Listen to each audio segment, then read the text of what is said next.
Bonjour à tout le monde, bonjour mes frères et mes sœurs, soyez les bienvenus à l'étude de la parole de notre Dieu. J'espère que vous allez bien, moi je vais bien par la grâce de Dieu. Soyez les bienvenus à cette étude. Alors, aujourd'hui nous allons voir, le sujet que nous allons voir aujourd'hui, l'amour de l'argent. L'amour de l'argent. Oh, l'argent est bien. L'argent n'est pas une mauvaise chose. L'argent est bien parce que c'est avec l'argent qu'on peut acheter la nourriture, on peut acheter les maisons, les voitures. En bref, l'homme mangera à la sueur de son front. Oh, mes frères et sœurs, mais qu'il est triste aujourd'hui de savoir que l'argent est devenu le maître de l'homme. L'argent domine l'homme. L'argent commande l'homme. Les gens font des choses terribles maintenant à cause de l'argent. Pourtant, l'argent est bien. Mais est-ce que nous gagnons cet argent de manière honnête? Nous allons commencer d'abord par la prière. Prions. Seigneur notre Dieu, notre Père, merci de nous avoir gardés et protégés depuis le matin jusqu'à présent. Pardonne nos péchés commis contre toi, Seigneur. Alors que nous sommes là pour encore étudier ta parole, enseigne-nous toi-même, Père. Prends le contrôle de cette étude, Seigneur. Saint-Esprit de Dieu, descend parmi nous. Éloigne-nous des mauvaises pensées, des mauvais désirs, des mauvaises pratiques. Rends-nous humbles, Papa. Viens dans nos cœurs. Bénis-nous. Souviens-toi des malades dans les hôpitaux, les prisonniers, les aveugles, les lépreux, les enfants de la rue, toutes les familles endeuillées. Console leur douleur, Papa. Envoie la paix, l'amour, la joie, la protection dans nos familles. Bénis cette étude. Nous t'avons ainsi prié au nom de Jésus-Christ, notre roi. Amen. Oui, mes frères et mes sœurs, l'argent est devenu le maître de l'homme. L'argent de nos jours est devenu le Dieu de l'homme. Les gens font des compromis à cause de l'argent. Alors, nous allons d'abord écouter ce que la parole de Dieu nous dit dans 1 Timothée 6:10. 1 Timothée 6:10. 1 Timothée 6:10, il est écrit: car l'amour de l'argent est une racine de tous les maux, et quelques-uns en étant possédés se sont égarés loin de la foi, et se sont jetés eux-mêmes dans bien de tourments. Oh! On va relire 1 Timothée 6:10. Alors vous pouvez relire tous ces versets chez vous. Car l'amour de l'argent est une racine de tous les maux. Et quelques-uns en étant possédés se sont égarés loin de la foi et se sont jetés eux-mêmes dans bien de tourments. Le Seigneur, en créant Adam et Ève, a dit: l'homme mangera à la sueur de son front. L'homme doit gagner sa vie par la sueur de son front, par le travail, par l'endurance, par la persévérance dans le travail. Mais aujourd'hui, les gens ne se contentent plus de ce qu'ils ont. Les gens travaillent, mais ils ne se contentent plus de ce qu'ils ont. Les gens entrent dans tout et n'importe quoi pour avoir plus. Ils sont pressés. Tout le monde veut devenir riche. De nos jours, tout le monde veut devenir riche. La richesse n'est pas une mauvaise chose. La richesse est une bonne chose. Mais, avant même de parler de richesse, mes frères et sœurs, est-ce que la richesse fait le bonheur? Est-ce que avoir 10 maisons, ça te donne le bonheur? Est-ce que avoir 20 voitures, ça te donne le bonheur? Est-ce que avoir des millions en banque, est-ce que être le plus milliardaire du monde, on est heureux?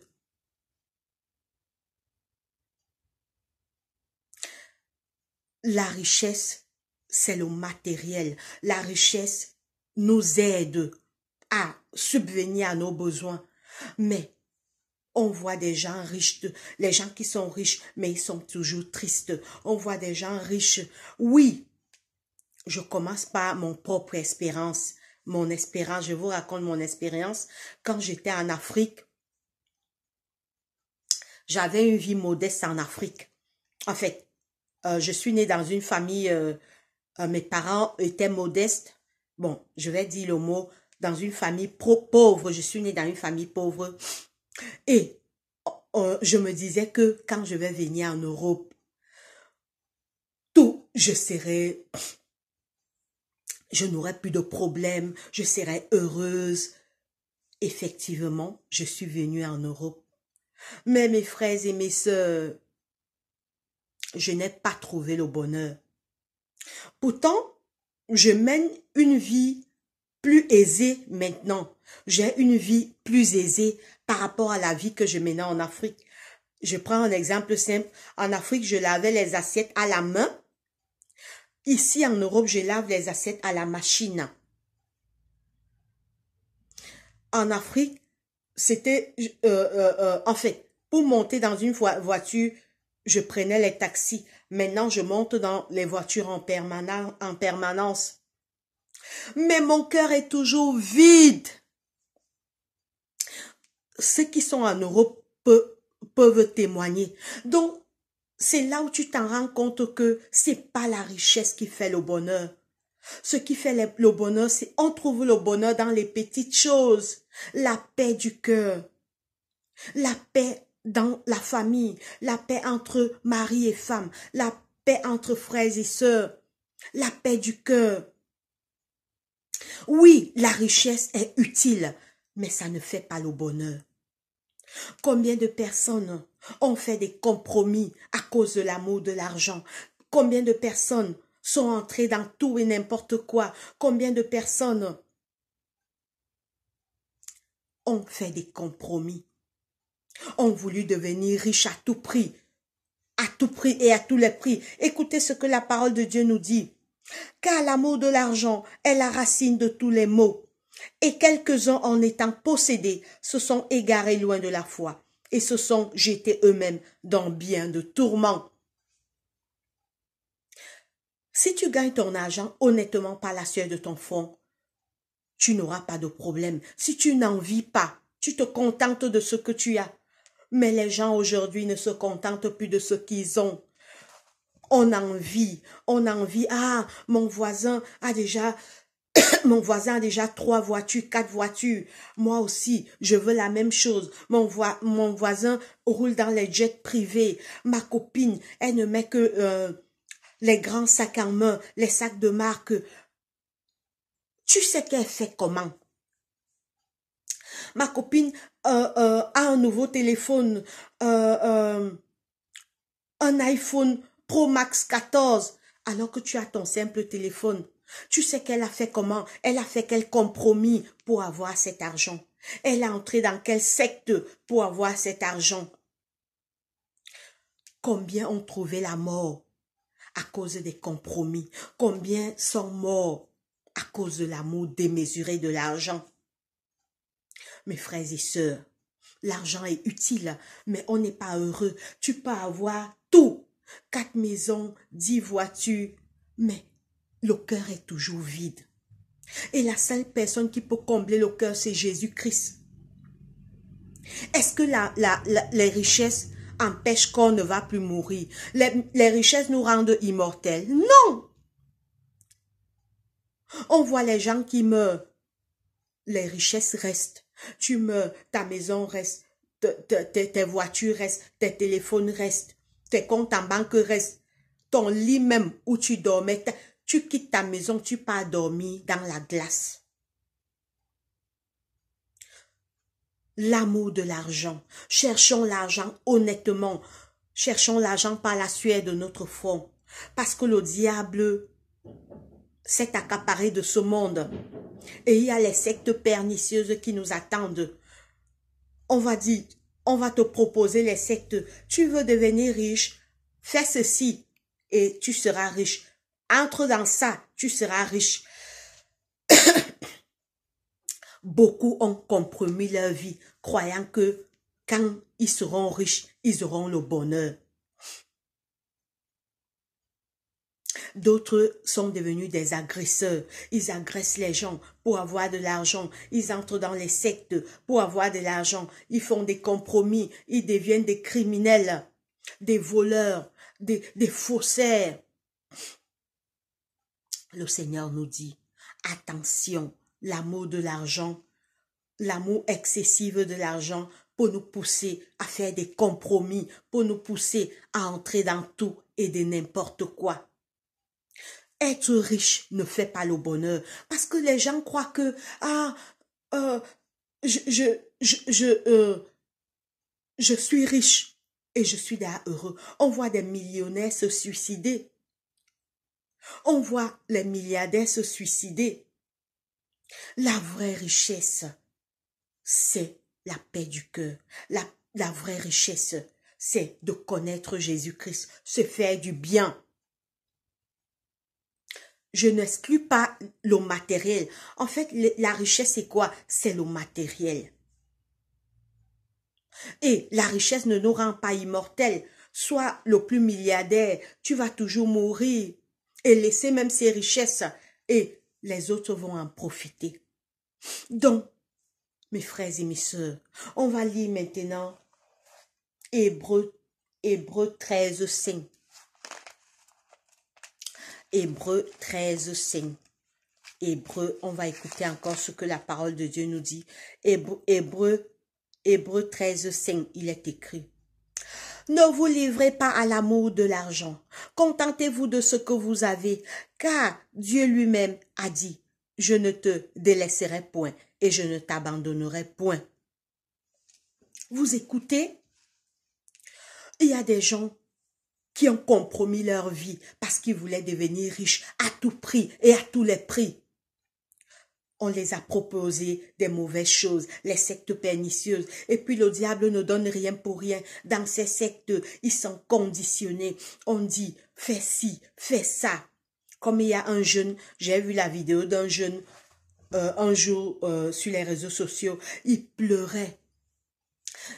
Il est entré dans une secte et maintenant, il n'arrivait plus à respecter les conditions. Il pleurait, aidez-moi, je suis le jeune qui est entré dans une secte, j'ai vendu toute ma famille.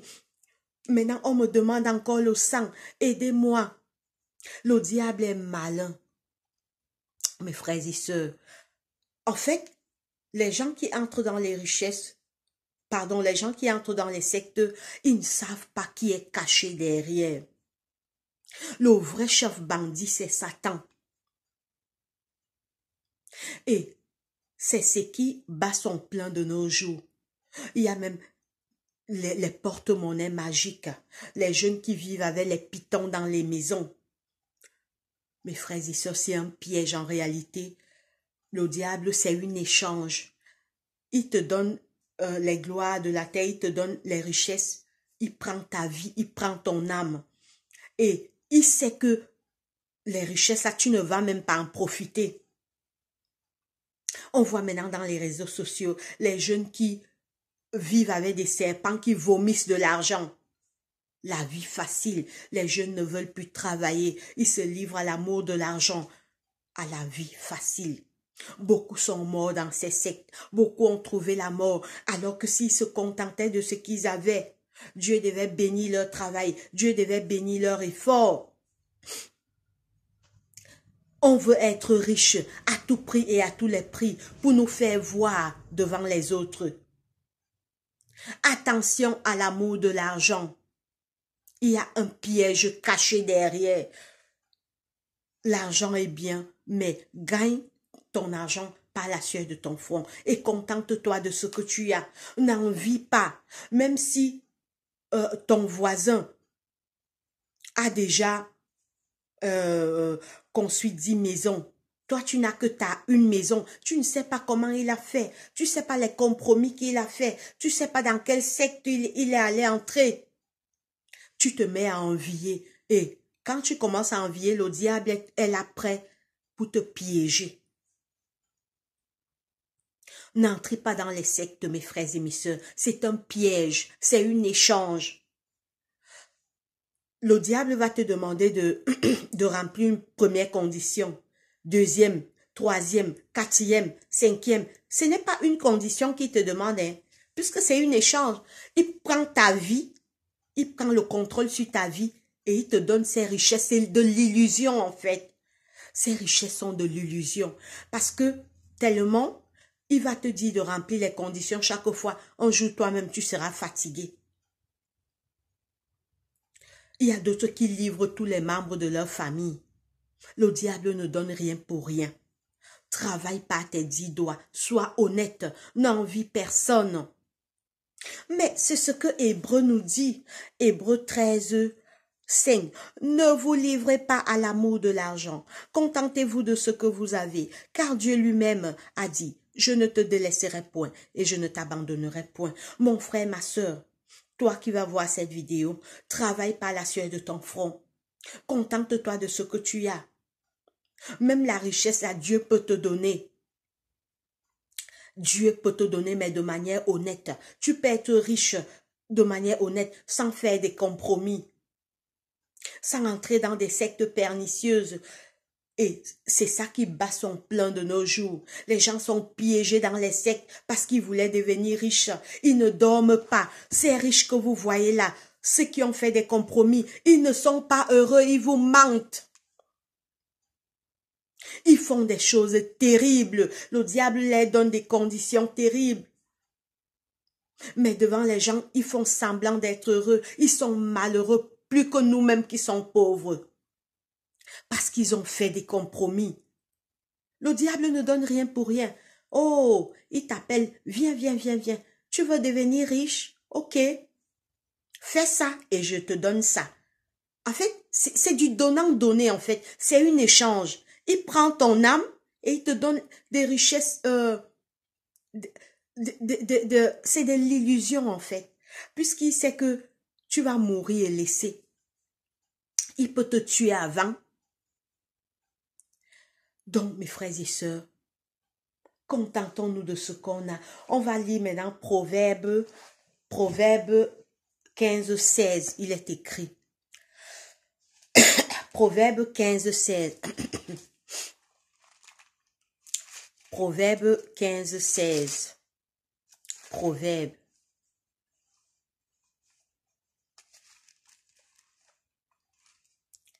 Proverbe 15, 16, il est écrit. Proverbe 15, 16. Proverbe 15, 16, il est écrit.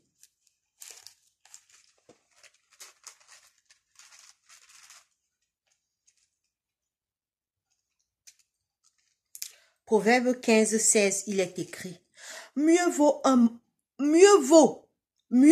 peu avec la crainte de l'Éternel qu'un grand trésor avec des troubles.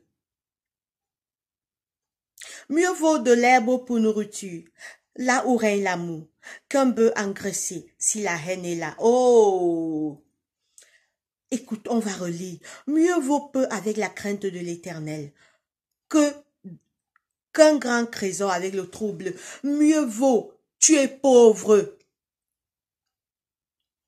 mais tu as la paix du cœur. Tu dors en paix. Personne ne te conditionne. Mieux vaut être pauvre et libre.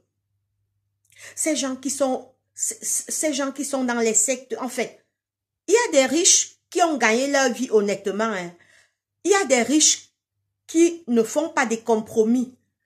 Il est sage avec son argent, il épargne, il ne gaspille pas son argent, il fait des économies et un jour il devient riche de manière honnête. C'est pas tout le monde qui fait des compromis. Il y a des riches qui sont honnêtes. Mais de nos jours, la majorité font des compromis, on le sait. Donc, mes frères et mes sœurs, mieux vaut peu avec la crainte de l'Éternel qu'un grand trésor dans le trouble, donc que beaucoup de richesses dans le trouble. Tu es troublé. Tu es allé faire des compromis, maintenant on te donne les conditions. Va marcher nuit en route. Va marcher nuit en route. Vends ton enfant, vends ton frère, vends ta sœur. Tu n'as plus la paix. Tu es troublé.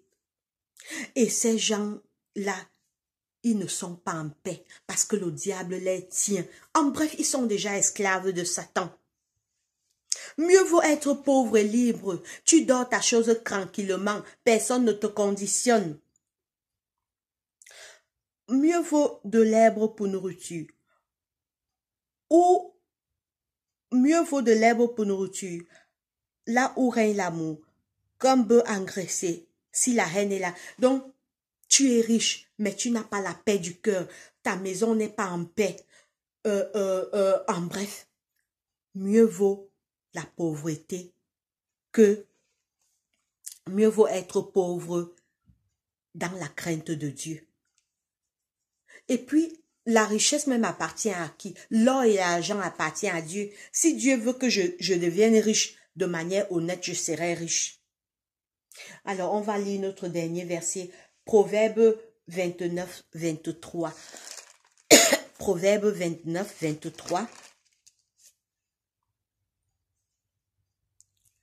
Alors, Proverbe 29, 23. Proverbe 29, 23. Proverbe 29, 23, il est écrit. L'orgueil d'un homme l'abaisse, mais celui qui est humble d'esprit obtient la gloire. Amen. Tous ces gens qui font les compromis, c'est l'orgueil. Oh, il faut je me fais voir. Il faut qu'on dise que j'ai réussi dans ma vie. Il faut qu'on dise que je suis le plus riche du quartier. Il faut qu'on dise que tout ça, c'est l'orgueil du cœur. L'orgueil d'un homme l'abaisse, mais celui qui est humble d'esprit obtient la gloire. Donc, mes frères et mes sœurs, contentons-nous de ce que nous avons, n'envions personne, gagnons notre vie par la sueur de notre front. La richesse ne rend pas heureux. La richesse est utile pour nos besoins, puisque je vous ai parlé de mon expérience. Quand j'étais en Afrique, je croyais que venir en Europe, je serais heureuse, je n'aurais plus de soucis, mais je suis encore plus triste même que quand j'étais en Afrique. Par rapport, et parce qu'ici, il y a tout, il y a le racisme, il n'y a pas la solidarité, les gens sont chacun de son côté isolé. Pourtant, tu es en Europe. Donc, la plus grande richesse, c'est de se contenter de ce qu'on a, gagner sa vie honnêtement, avoir Jésus dans son cœur, avoir Jésus dans sa vie. Dieu, toutes les richesses de la terre appartiennent à Dieu. Dieu n'est pas pauvre. Si Dieu veut te donner les richesses dans l'honnêteté, dans le travail, Dieu va bénir le travail de tes mains. Contentez-vous de ce que vous avez. Beaucoup se sont mis la corde au cou en faisant des compromis, en entrant dans les sectes. Ils deviennent plus malheureux parce qu'ils ne sont plus libres. Satan contrôle leurs actes. Satan contrôle leur vie. Donc, l'amour de l'argent est la racine de tous les maux. Quelques-uns en étant possédés ont abandonné Dieu. Alors, quelques-uns en étant possédés se sont égarés loin de la foi. Ils ont abandonné Dieu en allant chercher des richesses. Au final, ils ont perdu leur vie. Ils ont payé de leur vie. Mes frères et mes sœurs, Dieu a créé l'homme pour que l'homme domine sur le matériel. Tristement, c'est l'argent qui domine l'homme. L'homme est esclave de l'argent. L'argent commande l'homme. Mais l'homme vaut mieux que l'argent. Ta vie vaut mieux que les compromis que tu vas aller faire. D'autres meurent bêtement parce qu'ils voulaient s'enrichir. Craignons Dieu, faisons la volonté de Dieu. Cherchons les richesses, certes, mais de manière honnête et non en faisant des compromis, car les compromis ont les conséquences. Le diable attend pour piéger tous ceux qui vont vouloir devenir riches à tout prix et à tous les prix. Le diable est là prêt. Il va te faire entrer dans son filet. Il va t'attirer. Dès que tu entres dans son filet, boum, il ferme la clé. Il ferme. Il va jeter les clés. Tu es dans son esclave. Maintenant, c'est les conditions. Tu es là dans son filet. Fais ceci, fais cela. Vends ton enfant, vends ton père, vends ta mère. Va marcher nuit en route. Tu es plus malheureux même. Tu regrettes, mais c'est trop tard. Tu es là dans son filet. Seul Jésus peut te sortir de là. Mes frères et sœurs, que Dieu bénisse sa parole. Prions.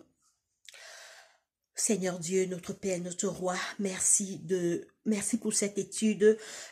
Merci de nous avoir parlé à travers ta parole. Aide-nous, Seigneur Jésus, à gagner notre vie par la sueur de notre front. Aide-nous à ne pas nous accrocher à l'amour de l'argent. Aide-nous à ne pas gagner l'argent à tout prix et à tous les prix. Seigneur,